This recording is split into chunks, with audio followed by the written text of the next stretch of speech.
गांधी ने एक बार फिर से बयान दिया और फिर से एक नया विवाद छिड़ गया। नमस्कार, रिपब्लिक की बिग स्कैश स्टूडियो से मैं हूं आपके साथ रवि मिश्रा। नमस्कार, मैं हूं आपके साथ श्वेता श्रीवास्तव। तो लगातार 5वें दिन राहुल गांधी ने एक बार फिर से आपत्तिजनक टिप्पणी की है और इस बार प्रधानमंत्री नरेंद्र मोदी को नाम को लेकर हमला किया है। नरेंद्र मोदी की जगह सरेंडर मोदी है प्रधानमंत्री, ये कहा है राहुल गांधी ने। दरअसल चीन के साथ जो तनाव चल रहा है उसको लेकर उन्होंने सरेंडर मोदी करार दिया प्रधानमंत्री नरेंद्र मोदी को। तो राहुल गांधी का एक और टिप्पणी उनकी आई है और उसके बाद से ही लगातार इस पर प्रतिक्रियाएं आ रही हैं। बीजेपी ने गद्दार गांधी कहा और राहुल गांधी ने सरेंडर मोदी कहा। इस तरह की टिप्पणियां चल रही हैं ऐसे वक्त में जब राहुल गांधी को इससे बचना चाहिए, जबकि देश को सबके साथ की और सबकी एकता की जरूरत है। ऐश्वर्य कपूर हमारे साथ इस वक्त जुड़ चुके हैं, पॉलिटिकल एडिटर।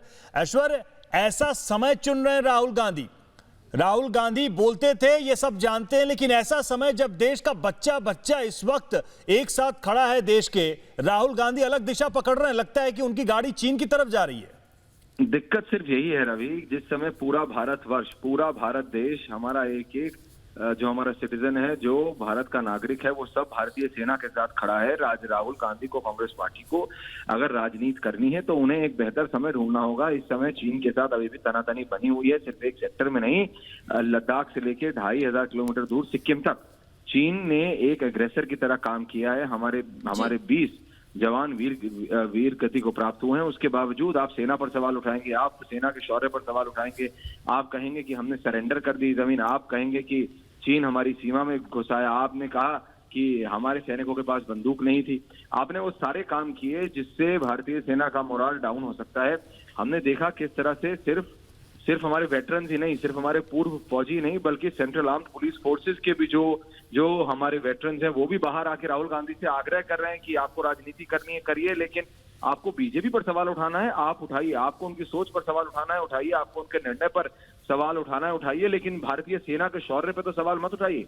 आपको देश के प्रधानमंत्री से सवाल पूछना है, 10 नहीं 100 सवाल पूछिए। लेकिन जब आप नरेंद्र मोदी को सरेंडर मोदी करते हैं तो सरेंडर इंडियन आर्मी के ऊपर होता है। इंडियन आर्मी कभी सरेंडर ना किया है, ना करेगी। आप इंडियन आर्मी और हमारे वीर जवानों के शौर्य के ऊपर सवाल ना उठाएं।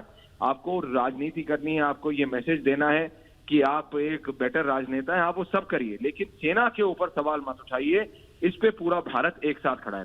बिल्कुल ऐश्वर्य, और इस वक्त जब जिस अडिगता के साथ हम चीन के सामने खड़े हैं, अमेरिका भी मानता है, पूरा विश्व मानता है और खुद चाइना ने भी कहा है कि भारत किस तरीके से खड़ा है एलएसी पर। बावजूद इसके जब देश के अंदर से ऐसी आवाज उठती है, वो भी देश की सबसे पुरानी पार्टी की तरफ से, तो ये इसकी सोच पर सवाल खड़े करती है। श्वेता, आयरनी तो यही है, जैसा आपने कहा कि पूरा विश्व हमारे साथ खड़ा है। अमेरिका के राष्ट्रपति से लेके रूस के राष्ट्रपति तक सब भारत के साथ खड़े हैं। यूरोप के कितने प्रधानमंत्री ने कहा कि चीन ने गलत किया, लेकिन आयरनी यही है कि भारत की अपनी पार्टी, और वो भी कांग्रेस पार्टी जिसने भारत पर 50 साल से ज्यादा राज किया है, वो पार्टी जब सवाल खड़ा करती है और हमारे सैनिकों के शौर्य पर सवाल खड़ा करती है, ये तक सवाल पूछा गया कि क्या भारतीय फौज को पता भी है कि बॉर्डर पे क्या हो रहा है, तो शर्म नहीं आ रही है। और एक बार नहीं, गलती नहीं, 5 दिन में 5 सवाल, और आज 6ठा सवाल कहते हुए सर आपको नरेंद्र मोदी पर सवाल उठाना है। पूछिए, वो देश के प्रधानमंत्री हैं।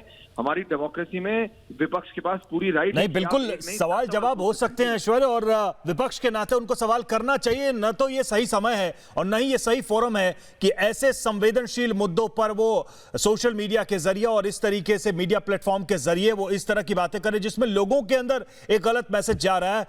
और इधर भारत चीन विवाद पर